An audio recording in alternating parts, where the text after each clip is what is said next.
لکھا ہے کہ ساری پرستش، ساری تمجید اور ساری دولت کے لائق صرف خدا کا برات ہے، اور یقیناً وہی ہے۔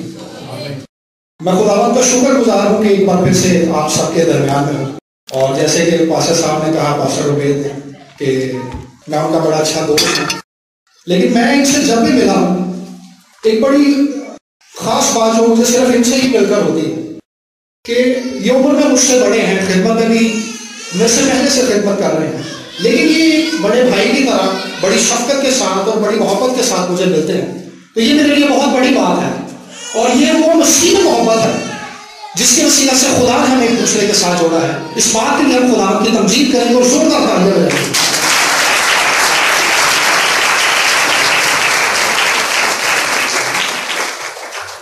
خدا میں کیا ہوں اور میرا گھرانہ کیا ہے؟ خدا میں تیرے اس فضل کے وسیلہ سے جو تُو نے مجھ پر اور میرے گھرانے پر کیا، تیرے حضور بلایا گیا ہوں، سو میں تیری محنت کرتا ہوں، مجھے لے اور خدا میرے فانی لبوں سے اپنا ابدی کلام بیان کروا، تیری محنت کرتا ہوں، یسوع کے نام سے مانگتے ہیں، آمین۔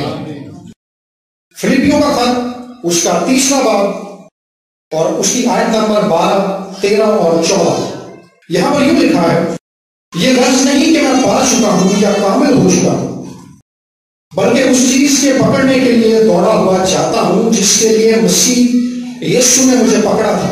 اے بھائیوں، میرا یہ گمان نہیں کہ پکڑ چکا ہوں، بلکہ صرف یہ کرتا ہوں کہ جو چیزیں پیچھے رہ گئیں ان کو بھول کر آگے کی چیزوں کی طرف بڑھا ہوا نشان کی طرف دوڑا ہوا چاہتا ہوں، تاکہ اس انعام کو حاصل کروں جس کے لیے خدا نے مجھے مسیح میں اوپر بلایا ہے، آمین۔ پولس رسول کی اگر خدمت کو دیکھا جائے، اس کی اگر لائف کو دیکھا جائے، تو وہ ایک کامیاب ترین انسان ہے، صرف کامیاب نہیں بلکہ کامیاب ترین انسان ہے۔ اس کی وجہ یہ ہے کہ پولس رسول اپنی زندگی میں اس مقصد کو پورا کرنے والا تھا، پورا کر سکا جو خدا نے اس کی زندگی کے اندر رکھا تھا۔ کامیابی کی اصل تعریف یہ ہے کہ کوئی شخص اپنی زندگی کے اندر اس کام کو کر گزرے جس کو کرنے کے لیے خدا نے اس کو زمین پر پیدا کیا ہے۔ کامیابی کے لیے بہت سارے بہن بھائیوں کی سوچ مختلف ہے۔ کئی لوگ سوچتے ہیں کہ پیسے کا ہونا کامیابی ہے، شہرت کا ہونا کامیابی ہے، مرتبے کا ہونا کامیابی ہے، لوگوں میں مشہور ہونا کامیابی ہے، لیکن یہ چیزیں سائے کی طرح ڈھل جاتی ہیں۔ حقیقی کامیابی یہ ہے کہ کوئی شخص اس زمین پر اس کام کو کر گزرے جس کے لیے خدا نے اس کو پیدا کیا ہے۔ اور پولس رسول کے خطوط کو جب ہم پڑھتے ہیں تو وہ کہتا ہے کہ میں اچھی کشتی لڑ چکا ہوں، میں نے دوڑ کو ختم کر دیا، یعنی وہ اپنی زندگی کے آخری دنوں کے اندر اس بات کا اس کے اندر اطمینان ہے کہ جو خدمت خدا نے مجھے دی تھی میں نے وہ پوری کر لی ہے۔ سو میں آج چاہتا ہوں کہ میں پولس کی زندگی سے صرف 4 باتوں کو آپ کے سامنے رکھوں۔ وہ کون سی باتیں تھیں جن کے باعث پولس سے کامیاب ترین آدمی تھا؟ میں یہ نہیں کہتا کہ ان باتوں کو آپ نے پہلے سنا نہیں ہے، یہ پہلے بھی آپ نے سنی ہوئی ہے، اور ایسی بھی بات نہیں ہے کہ صرف یہی 4 باتیں ہیں۔ اس کے علاوہ پولس کی زندگی میں بہت ساری باتیں ہیں، لیکن میں صرف 4 پر آج بات کرنا چاہوں گا۔ پہلی بات یہ جو ہم نے 12 کے اندر پڑھی، پولس کہتا ہے کہ یہ غرض نہیں کہ میں پا چکا ہوں یا کامل ہو چکا ہوں۔ پولس رسول ایک حلیم آدمی ہے۔ پولس رسول کی اگر خدمت کو دیکھیں تو ایک زوردار اور بڑی زبردست خدمت اس نے کی ہے۔ لوگ اس کے بدن کے ساتھ اپنے رومال اور پٹکے چھواتے ہیں اور وہ بیماروں پر اور بدرو گرفتہ پر ڈالتے ہیں، وہ شفا پاتے ہیں، بدرویں ان کے اندر سے نکل جاتی ہیں، مردے زندہ ہوئے ہیں اس شخص کی خدمت کے اندر، اور لوگوں نے توبہ کی ہے اور خدا نے علاقوں کو تبدیل کر کے رکھ دیا، کلیسیاؤں کو مضبوط کیا، خدا نے اپنے پاگروں کو کلیسیاؤں پر، ایمانداروں پر اڑیلا ہے۔ ایک زبردست خدمت اس نے کی ہے، اور اس بندے نے نئے عہد نامے کا ایک بڑا حصہ تحریر کیا ہے خطوط کی صورت کے اندر۔ سو یہ باتیں اس کے لیے فخر کا باعث تھیں، لیکن یہ سب کے باوجود کہتا ہے کہ میں کامل نہیں ہو چکا۔ یہ غرض نہیں کہ میں کامل ہو چکا ہوں یا پا چکا ہوں۔ یہ حلیم ہے خداوند کے حضور کے اندر، یہ فخر نہیں کرتا اس بات پر۔ اور غلطیوں کے خط کے اندر لکھا ہے کہ خدا نہ کرے کہ میں فخر کروں سوائے خداوند یسوع مسیح کی صلیب کے۔ وہ اپنی ذات پر فخر کرنے کی بجائے صلیب پر فخر کرتا ہے، جس پر اس کا کفارہ دیا گیا، جس پر اس کے لیے رہائی کا انتظام کیا گیا۔ فخر کسی بھی ایماندار کے لیے، کسی بھی خادم کے لیے، کسی بھی مسیح کے لیے اور خاندان کے لیے بڑا نقصان دہ ہے۔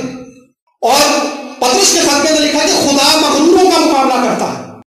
اگر کسی شخص کے اندر فخر آ رہا ہے، فخر کا اندازہ ہم کب لگا سکتے ہیں؟ جب ہمارے اندر یہ سوچ پنپنے لگے، جب ہمارے اندر یہ خواہش بڑھنے لگے کہ میری تعریف ہونی چاہیے، مجھے سامنے بلانا چاہیے، میرا ذکر لوگوں کے اندر ہونا چاہیے۔ میرا ذکر کیوں نہیں ہوتا؟ فلاں بہن کا تو ذکر ہوتا ہے، فلاں بھائی کا تو ذکر ہوتا ہے، میرے بڑے بھائی کا ذکر ہوتا ہے، میری بڑی بہن کا ذکر ہوتا ہے، لیکن میرا ذکر کیوں نہیں ہوتا؟ جب ہمارے اندر اپنی تعریف کی خواہش بڑھنے لگے، اس کا مطلب ہے کہ ہم غلط جانا شروع ہو گئے ہیں۔ میں یہ نہیں کہہ رہا کہ یہ فخر ہے، لیکن یہ چیز ہمیں فخر کی طرف لے کر آگے بڑھنا شروع ہو جاتی ہے۔ لیکن خدا چاہتا ہے کہ ہم فروتنی سے اس کے حضور میں چلیں۔ لکھا ہے کہ خدا مغروروں کا مقابلہ کرتا ہے لیکن فروتنوں کو توفیق بخشتا ہے۔ مسیح میں بڑھنے کی جو توفیق ہے یہ فروتنوں کو خدا کے حضور سے ملتی ہے۔ سو ہم نے عاجزی کے ساتھ، بڑی انکساری کے ساتھ خدا کے حضور میں بیٹھنا ہے اور ان چیزوں پر فخر نہیں کرنا جو ہمیں مل چکی ہیں۔ کئی لوگ سوچتے ہیں کہ پتہ نہیں ساڑی کیڑی دعا کا نتیجہ ہے کہ خدا ساڑے نال بڑا اچھا ہے۔ میرے چیزوں، خدا ہماری کسی نیکی کے باعث ہمارے ساتھ نہیں چلتا۔ لکھا کہ ہماری نیکی تو گندی دھجیوں کی مانند ہے۔ وہ اپنے فضل اور اپنے ابدی رحم اور اپنی شفقت کے وسیلہ سے ہمارے ساتھ پیش آتا ہے۔ جو کچھ ہماری زندگی کے اندر ہوتا ہے اس کے پیچھے خدا کا فضل، خدا کا رحم موجود ہے۔ سو ہم نے یہ کہنے کی بجائے کہ ہماری کون سی نیکی کام آ گئی، ہم نے یہ کہنا سیکھنا ہے کہ یہ خداوند کا فضل ہے، میں تو اس لائق نہیں تھا۔ سو یہ وہ سوچ ہے، یہ وہ جملہ ہے جو ہمیں خدا کے آگے پیش کرتا ہے کہ خداوند میں کچھ بھی نہیں ہوں تیرے سوا، میں کچھ بھی نہیں ہوں۔ جو ہم اس سوچ کو لے کر آگے بڑھتے ہیں تو خدا ہمیں توفیق بخشنا شروع کرتا ہے۔ یوحنا نبی نے کہا تھا، یوحنا بپتسمہ دینے والے نے، کہ کوئی اس وقت تک کچھ نہیں پاتا جب تک اسے آسمان سے نہ دیا جائے۔ یہ توفیق آسمان سے دی جاتی ہے۔ اگر کوئی شخص اچھا گا رہا ہے، اچھا کلام سنا رہا ہے، اچھی میٹنگ لیڈ کر رہا ہے یا پادری صاحب کے ساتھ خدمت میں آگے جا رہا ہے تو اس کے پیچھے خدا کا وہ فضل ہے جو اس کو آسمان سے بخشا گیا ہے، وہ توفیق ہے جو اس کو آسمان سے بخشی گئی ہے۔ لکھا ہے کہ خدا فروتنوں کو توفیق بخشتا ہے۔ سو ہم نے بڑی عاجزی کے ساتھ آج سے اپنے ساتھ یہ عہد کرنا ہے کہ ہم عاجزی کے ساتھ آج سے خداوند کے ساتھ چلیں گے۔ اور فخر اور گھمنڈ ہی تھا جس کے باعث لوسیفر آسمان سے پھینک دیا گیا۔ لکھا ہے کہ تیرے دل میں گھمنڈ سمایا، تو کہتا تھا کہ میں اپنا تخت آسمان کے ستاروں سے بھی اوپر لے جاؤں گا۔ جب اس کے دل میں فخر سمایا، جب اس کے دل میں گھمنڈ آیا، فخر آیا، تو وہ چاہتا تھا کہ وہ اپنا تخت آسمان کے ستاروں سے اوپر لے جائے، جمال کے پہاڑ پر لے جائے۔ خدا نے اس کو اتنا ہی نیچے پھینک دیا۔ دیکھ کہ تو کہاں سے گرا۔ ہم نے مسیح کے ساتھ چلتے ہوئے ہمیشہ اس بات پر دھیان رکھنا ہے، اس بات پر غور کرتے رہنا ہے کہ کیا ہمارے اندر فخر تو نہیں آ رہا، کیا ہمارے اندر غرور تو نہیں آ رہا۔ میرے عزیزو، جو ٹیلنٹس ہمیں خدا نے دیے ہیں، ہمارے ٹیلنٹ دوسروں سے مختلف ہیں۔ میں ساز نہیں بجا سکتا، میں اچھا گا نہیں سکتا، لیکن مجھے جو صلاحیتیں خدا نے دی ہیں وہ دوسروں سے مختلف ہیں۔ ہم کئی بار یہ سوچتے ہیں کہ میں تو کچھ بھی نہیں کر سکتا، ایسا بھی ہرگز نہیں ہے۔ خدا نے ہر ایک کو ایک دوسرے سے مختلف صلاحیتیں بخشی ہیں، اور یہ صلاحیتیں جب ملتی ہیں تو یہ کلیسیا کے لیے فائدہ مند ثابت ہوتی ہیں۔ اگر سارے گانے ہی لگ جائیں، اگر سارے کوائر میں ہی کھڑے ہو جائیں تو کلیسیا کے باقی کام کون کرے گا؟ سو ہم نے مسیح میں رہتے ہوئے اپنی صلاحیتوں کو دیکھنا ہے۔ ہم نے دوسرے کی صلاحیت سے، دوسرے کی ابیلٹی سے انڈر ایسٹیمیٹ بھی نہیں ہونا کہ بھی میں تو یہ نہیں کر سکتا، بلکہ ہم نے اس صلاحیت پر غور کرنا ہے جو خدا نے ہمیں دی ہوئی ہے، اور ہم نے اس صلاحیت کو خدا کے جلال کے لیے استعمال کرنا ہے۔ اور اگلی بات، جو دوسری بات ہے جو پولس کہتا ہے کہ جو باتیں پیچھے رہ گئی ان کو چھوڑ کر نشان کی طرف دوڑا جاتا ہوں۔ پولس ماضی کی باتوں کو یاد نہیں کر رہا، کہہ رہا جو باتیں پیچھے رہ گئیں میں نے ان کو پیچھے ہی چھوڑ دیا ہے۔ پولس خطوط کے اندر بارہا ان باتوں کا ذکر کرتا ہے کہ میں کلیسیا کا ستانے والا تھا، میں راست باز اسطفنس کے قتل پر راضی تھا، جب اسے سنسار کیا جا رہا تھا تو میں اس کے پاس کھڑا تھا۔ یہ باتیں پولس کے لیے بھی تکلیف کا باعث تھی، اور آج بھی بہت ساری باتیں بہت سارے ایمانداروں کے لیے تکلیف کا باعث ہوتی ہیں۔ جب ماضی کے خیالات، ماضی کی باتیں ہمارے ذہن میں آتی ہیں تو اس سے تکلیف ہوتی ہے، پین ہوتی ہے، دکھ ہوتا ہے، رنج ہوتا ہے۔ کئی بار کیا ہوتا ہے کہ ماضی میں بہت سارے ہمارے عزیزوں کے باعث، بہت سارے دوستوں کے باعث ہمیں ٹھیس لگی ہوتی ہے، ہمیں ان کے رویوں سے دکھ پہنچا ہوتا ہے، اور ہمیں ان سے ٹھیس لگی ہوتی ہے تو ہم اپنے دل کو سخت کر لیتے ہیں. دل کی سختی جو ہے وہ ہمیں نہ معاف کرنے کی طرف لے کر جاتی ہے، اور نہ معاف کرنا اچھی بات نہیں ہے. لکھا ہے کہ ہمیں ہمارے باپ میں بھی پڑھتے ہیں کہ جیسے ہم دوسروں کے قصور معاف کرتے ہیں تو بھی ہمارے قصور میں معاف کر. اگر تم آدمیوں کے قصور معاف نہ کرو گے، یسوع مسیح نے کہا تھا، تو تمہارا آسمانی باپ بھی تمہارے قصور معاف نہ کرے گا. ہم نے خدا سے یہ توفیق مانگنی ہے کہ خداوند وہ ساری باتیں جو ماضی میں میرے لیے تکلیف کا باعث رہی ہیں، جو آج بھی میرے لیے دکھ کا باعث ہیں. ہوتا کیا ہے، جب ہم خاص طور پر رات کو سوتے ہیں یا چلتے ہیں، یا وہ بندہ جس کے باعث ہمیں ٹھیس لگی ہوتی ہے، وہ ساری باتیں جو ہمیں یاد آتی ہیں تو ہم پھر سے غصے سے بھر جاتے ہیں، یا پھر ہم مایوس ہو جاتے ہیں، یا پھر ہم نا امید ہونا شروع ہو جاتے ہیں. میرے عزیزوں، جب ہم نا امید ہوتے ہیں، ابلیس کے لیے ایک ایسا دروازہ کھلتا ہے کہ وہ شخص کی زندگی کے اندر حملہ کر دیتا ہے. ہم نے ابلیس کو موقع نہیں دینا، بلکہ ہم نے پولس کی طرح کہنا ہے کہ جو باتیں پیچھے رہ گئیں میں انہیں چھوڑ کر نشان کی طرف دوڑا ہوا جاتا ہوں. ہم نے نشان کی طرف آگے دوڑنا ہے. جو باتیں ہمارے لیے تکلیف کا باعث ہیں، جو ماضی میں ہمارے لیے دکھ کا باعث تھیں، پریشانی کا باعث تھیں، بوجھ کا باعث تھیں، رنج کا باعث تھیں، ہم نے ان سارے خیالات کو جو مسیح کی پہچان کے خلاف سر اٹھا رہے ہیں، انہیں ایمان سے مسیح کی صلیب پر کھینچ دینا ہے اور آزاد ہو کر مسیح کے لیے آگے بڑھنا ہے. یہ وہ سوچ ہے جس کے ساتھ ہم نے آگے بڑھنا ہے. ہم نے ماضی کی سوچوں کو پیچھے رکھ دینا ہے. ہوتا کیا ہے کہ جب ہم اپنے ذہن کے اندر ماضی کی ان باتوں کو، ماضی کے خیالات کو تازہ رکھتے ہیں تو ابلیس موقع پا کر ان باتوں کو وقت پر یوز کرتا ہے. اگر میں یہ کہوں کہ اس کے پیچھے ابلیس کی فوجیں، ابلیس کے فرشتے کام کرتے ہیں، ابلیس کی بدروہیں کام کرتی ہیں، تو یہ غلط نہیں ہے. میں نے بہت سارے لوگوں کو دیکھا ہے کہ وہ پرانی باتیں بھلا نہیں پاتے. اس لیے نہیں بھلا پاتے کیونکہ ابلیس انہیں بھولنے نہیں دیتا. وہ لوگ وہ باتیں جب ان کے سامنے آتی ہیں پھر سے ان کی وہی حالت ہو جاتی ہے. لیکن صلیب کی قدرت، صلیب کا جلال، صلیب کی تاثیر انہیں بے اثر کرتی ہے.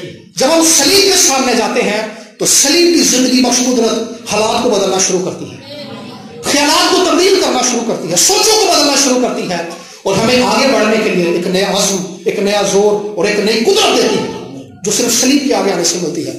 اور یہ بھیج جو تھا پولس پا چکا تھا. اسی لیے پولس کہتا ہے کہ جو باتیں پیچھے رہ گئیں میں ان کو چھوڑ کر نشان کی طرف دوڑا ہوا چلا جاتا ہوں. میرے عزیزوں، ہم نے نشان کی طرف دوڑنا ہے. اور اگلی بات، جو تیسری بات ہے، پولس ایک مثبت سوچ رکھنے والا آدمی ہے. پولس ماضی کی باتوں سے دکھی ہو کر ٹھہر نہیں گیا، یا جن باتوں کو وہ پا نہیں چکا، وہ کہتا ہے کہ یہ نہیں کہ میں پا چکا ہوں یا کامل ہو چکا ہوں. جن باتوں کو وہ پا نہیں سکا ان کے بارے میں وہ دکھی نہیں ہے کہ وہ آگے کوشش ہی نہیں کرنا چاہتا، بلکہ اس کے پاس ایک مثبت سوچ ہے. وہ جانتا ہے کہ جب مسیح میرے ساتھ ہے تو اس میں میں سب کچھ کر سکتا ہوں، جو مجھے طاقت بخشتا ہے اس میں میں سب کچھ کر سکتا ہوں. پولس کے پاس ایک مثبت سوچ ہے. ایک مثبت سوچ ہمیشہ ایک مسیح کے پاس ہونی چاہیے. ہم نے اپنی صلاحیتوں کی وجہ سے مثبت سوچ نہیں رکھنی، بلکہ اس زندہ کلام کی وجہ سے مثبت سوچ کو اپنانا ہے جو خدا نے ہمارے لیے لکھوایا ہے. خداوند کا ایک خادم ہے یونگچو، دنیا میں سب سے بڑی کلیسیا اس شخص کی ہے، تقریباً 10 لاکھ لوگ اس کی کلیسیا کے ممبر ہیں. ایک بڑا سیٹ اپ ہے اس کا. وہ کہتا ہے کہ میرے چرچ کا ایک ایلڈر تھا جس سے میں جب بھی کوئی کام کہتا تھا وہ کہتا کہ سارا کام بڑا مشکل ہے، میرے تو نہیں ہونا. کہہ رہا میں کئی مہینوں سے اس کی یہ بات سن رہا تھا. کہہ رہا کہ میں پیچھے گھٹنوں کے بعد اس کے لیے دعا کرتا تھا کہ خداوند اس کو توفیق بخش، اس کو قوت بخش، یہ آگے بڑھ سکے تیرے کام میں. تو کہتا جیسے ہی میں آگے آتا تھا تو وہ نہ کر دیتا تھا کہ سر یہ مجھ سے نہیں ہو سکتا. یونگچو کہتا ہے کہ میں یہ چاہتا تھا کہ بے شک اس کے اندر یہ صلاحیت نہیں ہے، لیکن وہ ایمان سے اس بات کو قبول کرے کہ سر آپ میرے لیے دعا کریں، میں خداوند پر ایمان رکھتا ہوں، اگر خدا مجھے توفیق بخشے گا تو میں یہ کر لوں گا. یونگچو یہ چاہتا تھا، لیکن کہتا ہے کہ مجھے اس کی بات سے بڑی ٹھیس لگتی تھی. کہتا ہے کہ میں نے اس سے کہا کہ بھائی آپ نے کبھی آبی پرندوں کو دیکھا ہے؟ آبی پرندے وہ پرندے ہوتے ہیں جو ہر ایک سال کے بعد اپنی جگہ تبدیل کرتے ہیں. یعنی جب موسم تبدیل ہوتا ہے تو ایک جگہ سے اڑ کر دوسری جگہ جاتے ہیں، وہاں پر انڈے دیتے ہیں، ان انڈوں سے بچے نکلتے ہیں، اور جو نئی نسل ان انڈوں سے نکلتی ہے انہیں پیدائشی طور پر پتا ہوتا ہے کہ اب ہم نے اڑ کر اس جگہ پر واپس جانا ہے جہاں سے ہمارے والدین اڑ کر آئے تھے. ہر ایک شخص جو مسیح سے پیدا ہوا ہے، جس کو نئے سرے سے پیدا ہونے کا تجربہ ہے، اس دن جس دن وہ مسیح یسوع کو اپنا نجات دہندہ مان لیتا ہے، یسوع مسیح کو اپنی زندگی کا بادشاہ مان لیتا ہے، یسوع مسیح کو اپنا خداوند مان لیتا ہے، خدا اسے نئے سرے سے پیدا کرتا ہے، وہ مسیح سے نئے سرے سے پیدا ہوتا ہے، ایک نئی سوچ کے ساتھ، ایک نئے ارادے کے ساتھ، ایک نئے جذبے کے ساتھ۔ پرانی چیزیں جاتی رہیں، دیکھو وہ نئی ہو گئی، ایک نئی سوچ دے کر خدا اسے پیدا کرتا ہے۔ نئے سرے سے پیدا ہونا یہ ہے۔ تو جب نوکے نے اسے یہ بات بتائی تو اس کی بات سمجھ میں آ گئی کہ بھائی جب میں مسیح میں پیدا ہو چکا ہوں نئی سوچ کے ساتھ، تو اس کا مطلب ہے کہ خدا نے میرے اندر نئی ابیلٹیز پیدا کی ہیں، نئی صلاحیتیں پیدا کی ہیں، تو میں مسیح میں سب کچھ کر سکتا ہوں۔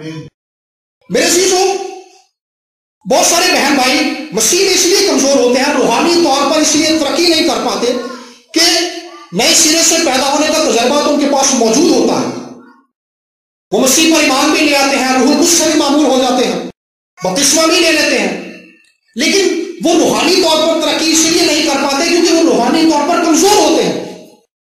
یسوع مسیح نے کہا تھا کہ آدمی صرف روٹی ہی سے جیتا نہ رہے گا، بلکہ ہر اس بات سے جو خدا کے منہ سے نکلتی ہے۔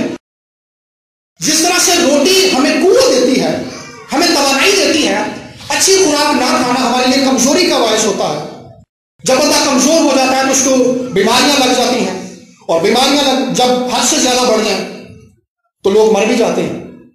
اسی طرح سے خدا کا یہ زندہ کلام ہماری خوراک ہے۔ جب کوئی شخص ایک بھوکے کی طرح خداوند کے اس زندہ کلام کو پڑھتا ہے، اس کو سیکھنے کے لیے جدوجہد کرتا ہے، تو خدا اس کو روح میں قوت بخشنا شروع کرتا ہے۔ وہ ابلیس کے منصوبوں کے مقابلے میں نہ صرف کھڑا اور قائم رہتا ہے بلکہ ان پر غالب آتا ہے۔ خدا ابلیس کے مائنڈ کو، ابلیس کی چالوں کو اس شخص پر ظاہر کرتا ہے جو اس کے کلام سے واقف ہوتا ہے، کیونکہ یہ زندہ کلام ہے۔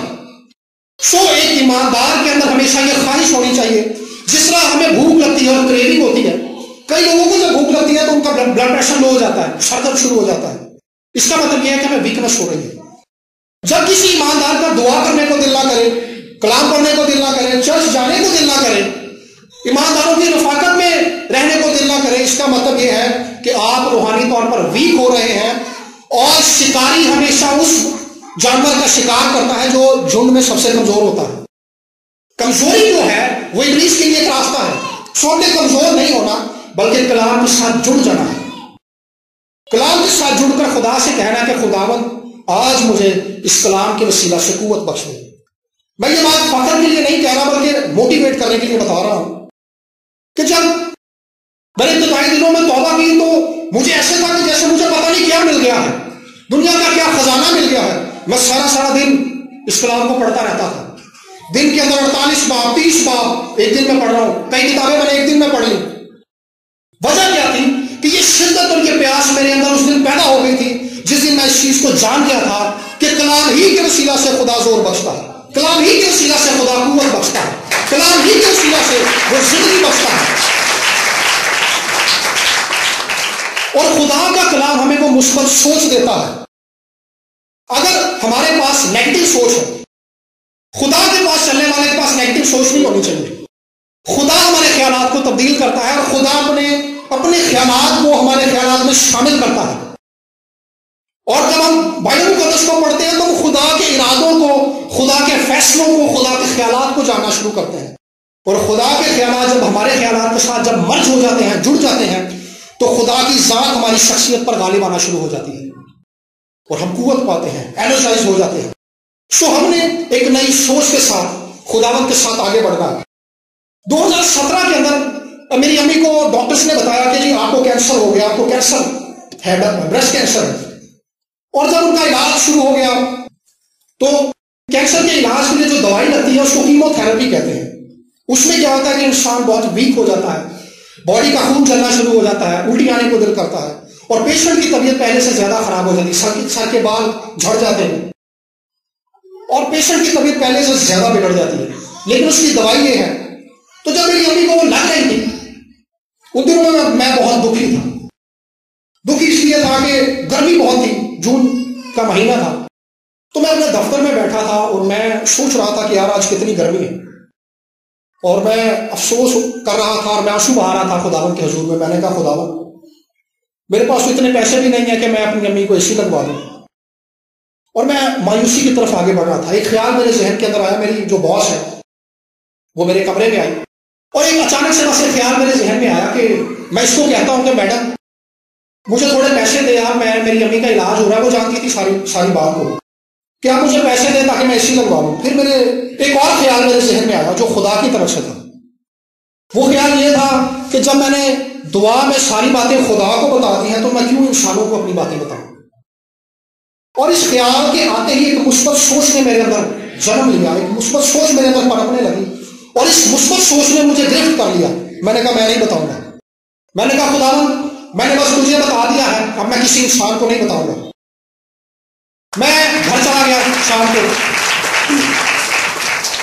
اور جب میں گھر چلا گیا تو اس دن بدھ کے دن ہمارے چرچ میں ایک عبادت ہوتی ہے، عبادت تھی، اور عبادت کے بعد میرے جو پادری صاحب ہیں پاسٹر شہزاد الیاس، انہوں نے مجھے بلایا، انہوں نے کہا بیٹا ادھر آ۔ میں نے کہا ہاں جی پادری صاحب۔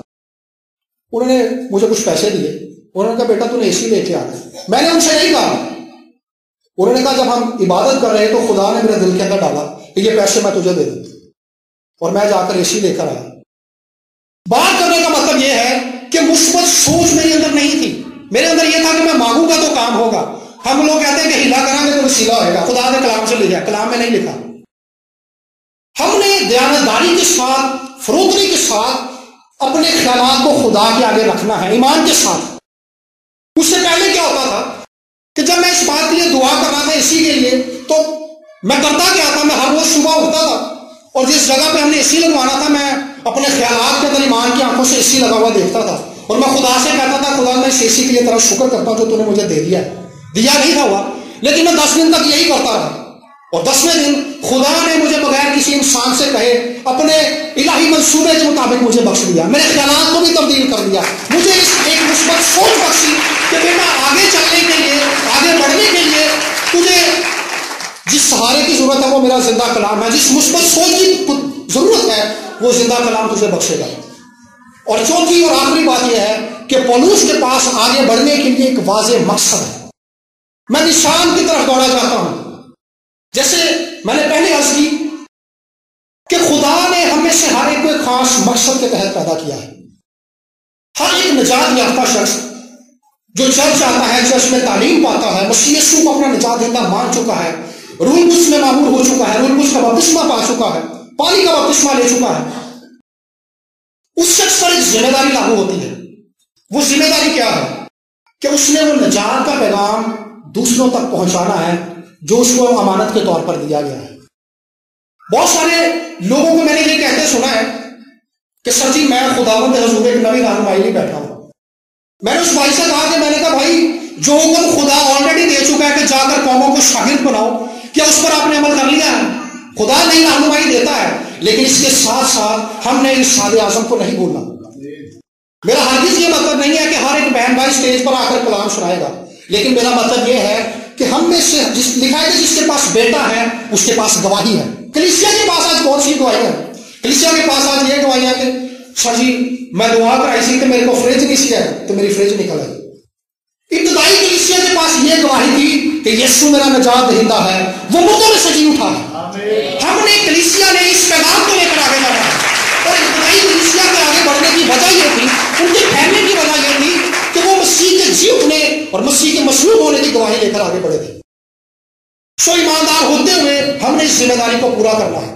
وہ غیر مسیحی تھا، اس کے علاقے کا ایک موچی تھا جو کرسچن تھا۔ اس نے کہا جی بھائی صاحب جب میں اس کے پاس اپنی جوتی سلائی کروانے گیا تو اس نے مجھ سے ایک سوال کیا کہ سر جی تاڑے کو نجات ہے، کیا آپ کو نجات ملی ہے؟ اس نے کہا کہ اس وقت تو میں نے خیر اس کی بات کو اگنور کیا، لیکن اس کی بات میرے ذہن میں گھومتی رہی، اور وہ بات اس کو اس طرف لے آئی کہ وہ بائبل پڑھنے کی طرف مائل ہوا۔ اس کے بعد اس نے، اور اب وہ اعلانیہ طور پر تو نہیں لیکن مسیح میں چل رہا ہے، اور کہہ رہا ہے کہ اب میں اس بات کے لیے دعا کرتا ہوں کہ خدا میرے خاندان کو بھی تبدیل کر دے۔ یہ وہ گواہی ہے جو ہر ایک مسیح کے پاس ہونی چاہیے، اور مسیح ہوتے ہوئے ہم نے اس ذمہ داری کو سمجھنا ہے کہ ہم نے جس جگہ پر ہم کام کرتے ہیں، جس جگہ پر ہم جاب کرتے ہیں، اپنے عزیزوں کو، دوستوں کو، بہن بھائیوں کو اور ہمارے کولیگس کو، ہمارے محلے میں وہ لوگ، ہم نے موقع پا کر مسیح کی گواہی انہیں دینا شروع کرنی ہے۔ آپ سب اس بات سے واقف ہیں، جب میں نے اس بات کا ذکر پہلے بھی جب میں آیا تھا میں نے کیا تھا کہ میں خدا سے دور تھا، نہ میں خدمت کرنا چاہتا تھا. میری ماں نے تو مجھے خدمت کے لیے دے دیا تھا، لیکن میں خدمت نہیں کرنا چاہتا تھا، میں سنگر بننا چاہتا تھا. پھر میرے دل میں آیا میں سیاست میں چلا جاؤں گا. میں خدا سے دور ہو رہا تھا، خدا سے دور جا رہا تھا. لیکن پھر ایک دن ہمارے چرچ کی دعائیں عبادت چل رہی تھی اور میں وہاں پر شامل ہو گیا، اور ہم ہاللیلویا ورشپ سانگ گا رہے تھے جیسے آج بھی ہم گا رہے تھے. تو میرے جو پاسٹر ہیں، پاسٹر جسٹن منیر، انہوں نے کہا کہ گیت کو تھوڑی دیر کے لیے آپ بند کر دیں. خدا یسوع نے مجھے بتایا ہے کہ یہ نوجوان ڈیوڈ انور جو میرے سامنے کھڑا ہے، اس کو میری خدمت کے لیے مسئلہ کرو، کیونکہ میں نے اس کو اپنی خدمت کے لیے بلایا ہے. اور اسی وقت جب پاسٹر صاحب یہ کہہ رہے تھے، میں نے دیکھا کہ میرے بائیں سائڈ پر، لیفٹ سائڈ پر ایک شخص ہے جو ایک تخت پر بیٹھا ہے، اور اس تخت کے اوپر ایک ایسی نقاشی ہوئی ہے جس کو زمین پر کوئی آدمی نہیں کر سکتا، اتنی نفیس نقاشی ہے وہ. اور اس شخص نے پاؤں تک کا سفید جامہ پہنا ہے، اس کی داڑھی اور سر کے بال سفید اون کی مانند ہے. اون کے اندر ایک پیلا پن ہوتا ہے، اس کے اندر وہ پیلا پن نہیں تھا، وہ اجلی تھی، سفید براق تھی، اور وہ گھنی داڑھی تھی. اور جیسے ہی میں نے اس شخص کے چہرے کی طرف دیکھا، یہ بات مجھ پر ظاہر ہو گئی کہ یہ شخص خداوند یسوع مسیح ہے. اور عین اسی وقت جب میں اس کے چہرے کو دیکھ رہا تھا، خداوند کے چہرے کو دیکھ رہا تھا، تو خداوند کے چہرے سے ایک ایسا نور نکل رہا تھا جس کو دیکھنے کی برداشت میری آنکھوں کے اندر نہیں تھی. اور میں نے اپنے ہاتھ اپنے چہرے پر رکھ لیے، اور عین اسی وقت پاسٹر صاحب نے کہا کہ اس شخص کو خداوند یسوع مجھے کہہ رہے ہیں کہ میری خدمت کے لیے مسئلہ کر دو. اور خداوند یسوع مسیح نے اس دن مجھ سے کہا کہ جا کر اس بات کی گواہی دے کہ جیسے میں جلالی ہوں، میں اپنے جلال کو زمین پر دے دوں گا. اور آج میں اس گواہی کو لے کر ایک بار اس کے درمیان میں آیا ہوں کہ مسیح جلالی ہے. مسیح جلالی ہے. وہ جو جلالی ہے وہ اپنے جلال کو شخصی طور پر اور خاندانی طور پر اور کلیسیائی طور پر آپ کی زندگیوں کے اندر ظاہر کرے گا، ہمارے اس ملک کے اندر ظاہر کرے گا. اور اس سے پہلے کہ خداوند کا عظیم و جلیل دن آئے، خداوند اس روئے زمین پر اپنے جلال کو، اپنے روح کو اڑے لے گا. سو آئیے ان باتوں کو یاد رکھیں جو ہم نے پولوس کی زندگی سے سیکھی ہے کہ پولوس ایک حلیم آدمی تھا، پولوس کے پاس ایک واضح مقصد تھا جینے کے لیے. پولوس ماضی کی باتوں کو بھول چکا تھا. پولوس ایک مثبت سوچ رکھنے والا آدمی تھا، اور وہ نشان کی طرف دوڑا ہوا جاتا ہے. آئیے تھوڑی دیر کے لیے آنکھوں کو بند کریں گے اور سر کو جھکائیں گے